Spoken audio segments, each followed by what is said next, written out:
Ayun, hello guys, magandang araw sa inyo lahat. So ngayon, i-share ko naman sa inyo yung strategy ko ng pag-expand ng vocabulary sa intermediate level.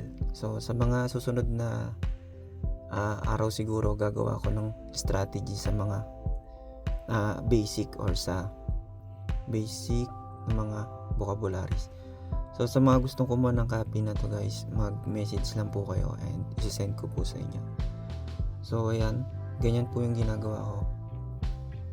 Ito, let's say for example, itong dodok, ito yung thief or yung magnanakaw. Tawag sa Korean ay dodok. Ito namang isang taranada, to run away or to escape.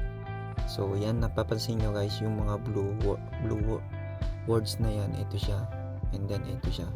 So kapag ginawa natin sentences yan, ito yung example niya. Dodogi Gyeongcha Rolpihe Taranasoyo. Okay. Yung magnanakaw daw o yung thief umiscape or nag-run away sa police. Okay, so ganun siya. Hindi ko na guys nilagyan ng ng English meaning kasi mas gusto kong mas masana yung isip ko or yung pagtingin ko na Korean, tapos kaya inano ko na lang in-explain ko sa tingin ko, kasi kapag nasasanay tayo na may ano tawag doon, jamak, yung may meaning siya na English, mas tayo mahihirapan tayo kapag nandun na tayo sa puro Korean, wala na kasing English. Okay, I hope na naintindihan niyo po yan. Ito namang Gyeonggu warning. Example, Songsing Nimi Majimak Gyeonggurul Jusossoyo. Okay. So yung teacher nagbigay ng last warning or itong Majimak last warning. And then next, yung kanulda tin or fine. Ito naman yung sample ay kunyoe moksuriga aju kanuroyo. Okay. So yung boses niya, kunyo siya, yung boses niya ay sobrang baba. Okay, aju kanuroyo. And then nolpida, ito ng nolpida na to ay to widen or expand. Ang example niya, duro rule nolbigu isoyo. Yung duro guys ay yung road. Okay, so yung road daw pinapalapad, to widen. Okay, pinapalapad siya. And then tauruda, to rise, come up or come to wing. So tatlo yung ibig sabihin niya. Ito namang supyong son, horizon.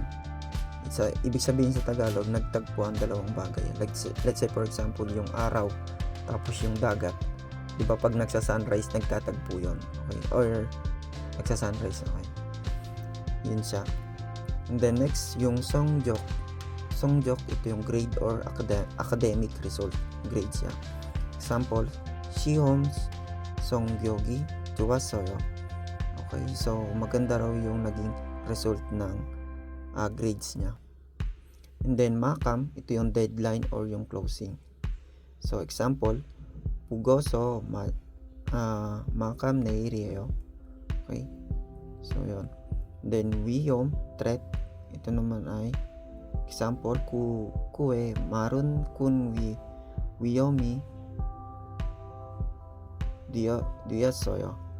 Okay guys, may mali ako isa. Itong wiyom, gawin natin itong P.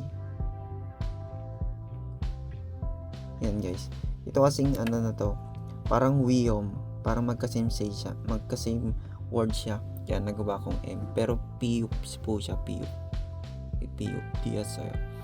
And then next, yung sajon dictionary or beforehand. So yung sajon guys, hindi lang dictionary yung ibig sabihin niya, meron ding beforehand. So ito yung example, 한국어 사전을 샀어요. I bought a Korean dictionary. And then ito naman yung beforehand na example, 사전 준비가 필요해요. Preparation beforehand is necessary. Okay, so yun yung ibig sabihin niya guys. And then next, yung sanghada, to go bad, spoiled, or and then to be hurt, damaged. Example, umshigi 상했어요.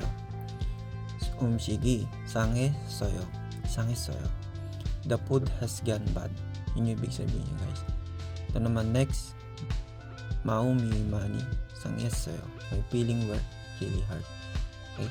So yan guys yung mga ibig sabihin. So sa mga gusto ko man ng copy, mag-message lang po. Thank you and God bless.